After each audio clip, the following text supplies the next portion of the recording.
بات ہماری عزت اور وقار پر آئی تو مذاکراتی ٹیم سمجھوتا نہیں کرے گی۔ ایرانی صدر مسعود پزشکیان کا دو ٹوک موقف۔ کہا ہم دنیا کو یقین دلانے کے لیے تیار ہیں کہ ایران جوہری ہتھیار نہیں چاہتا۔ امریکہ سے کوئی بھی ممکنہ معاہدہ سپریم لیڈر کی اجازت کے بغیر نہیں ہوگا۔ ملک کا کوئی بھی فیصلہ سپریم نیشنل سیکیورٹی کونسل کے دائرہ کار سے باہر نہیں ہوگا۔ ایرانی صدر نے مزید کہا کہ معاشرے میں تفرقہ پیدا کرنے والے بیانات یا تجزیے دشمن کو فائدہ پہنچائیں گے۔ ملک چلانے کے لیے ایک فیصلے پر سب کی فرمانبرداری کی ضرورت ہوتی ہے۔ ایرانی صدر مسعود پزشکیان کا دو ٹوک موقف۔ کہا ہم دنیا کو یقین دلانے کے لیے تیار ہیں کہ ایران جوہری ہتھیار نہیں چاہتا۔ امریکہ سے کوئی بھی ممکنہ معاہدہ سپریم لیڈر کی اجازت کے بغیر نہیں ہوگا۔ ملک کا کوئی بھی فیصلہ سپریم نیشنل سیکیورٹی کونسل کے دائرہ کار سے باہر نہیں ہوگا۔ ایرانی صدر نے مزید کہا کہ معاشرے میں تفرقہ پیدا کرنے والے بیانات یا تجزیے دشمن کو فائدہ پہنچائیں گے۔ ملک چلانے کے لیے ایک فیصلے پر سب کی فرمانبرداری کی ضرورت ہوتی ہے۔ ایرانی صدر مسعود پزشکیان کا دو ٹوک موقف۔ کہا ہم دنیا کو یقین دلانے کے لیے تیار ہیں کہ ایران جوہری ہتھیار نہیں چاہتا۔ امریکہ سے کوئی بھی ممکنہ معاہدہ سپریم لیڈر کی اجازت کے بغیر نہیں ہوگا۔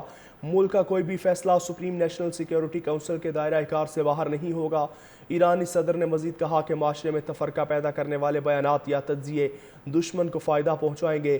ملک چلانے کے لیے ایک فیصلے پر سب کی فرمانبرداری کی ضرورت ہوتی ہے۔ ایرانی صدر مسعود پزشکیان کا دو ٹوک موقف۔ کہا ہم دنیا کو یقین دلانے کے لیے تیار ہیں کہ ایران جوہری ہتھیار نہیں چاہتا۔ امریکہ سے کوئی بھی ممکنہ معاہدہ سپریم لیڈر کی اجازت کے بغیر نہیں ہوگا۔ ملک کا کوئی بھی فیصلہ سپریم نیشنل سیکیورٹی کونسل کے دائرہ کار سے باہر نہیں ہوگا۔ ایرانی صدر نے مزید کہا کہ معاشرے میں تفرقہ پیدا کرنے والے بیانات یا تجزیے دشمن کو فائدہ پہنچائیں گے۔ ملک چلانے کے لیے ایک فیصلے پر سب کی فرمانبرداری کی ضرورت ہوتی ہے۔ ایرانی صدر مسعود پزشکیان کا دو ٹوک موقف۔ کہا ہم دنیا کو یقین دلانے کے لیے تیار ہیں کہ ایران جوہری ہتھیار نہیں چاہتا۔ امریکہ سے کوئی بھی ممکنہ معاہدہ سپریم لیڈر کی اجازت کے بغیر نہیں ہوگا۔ ملک کا کوئی بھی فیصلہ سپریم نیشنل سیکیورٹی کونسل کے دائرہ کار سے باہر نہیں ہوگا۔ ایرانی صدر نے مزید کہا کہ معاشرے میں تفرقہ پیدا کرنے والے بیانات یا تجزیے دشمن کو فائدہ پہنچائیں گے۔ ملک چلانے کے لیے ایک فیصلے پر سب کی فرمانبرداری کی ضرورت ہوتی ہے۔ ایرانی صدر مسعود پزشکیان کا دو ٹوک موقف۔ کہا ہم دنیا کو یقین دلانے کے لیے تیار ہیں کہ ایران جوہری ہتھیار نہیں چاہتا۔ امریکہ سے کوئی بھی ممکنہ معاہدہ سپریم لیڈر کی اجازت کے بغیر نہیں ہوگا۔ ملک کا کوئی بھی فیصلہ سپریم نیشنل سیکیورٹی کونسل کے دائرہ کار سے باہر نہیں ہوگا۔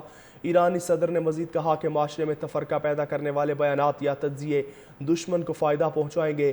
ملک چلانے کے لیے ایک فیصلے پر سب کی فرمانبرداری کی ضرورت ہوتی ہے۔ ایرانی صدر مسعود پزشکیان کا دو ٹوک موقف۔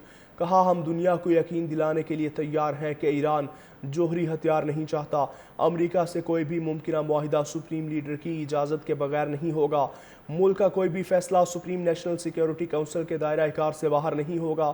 ایرانی صدر نے مزید کہا کہ معاشرے میں تفرقہ پیدا کرنے والے بیانات یا تجزیے دشمن کو فائدہ پہنچائیں گے۔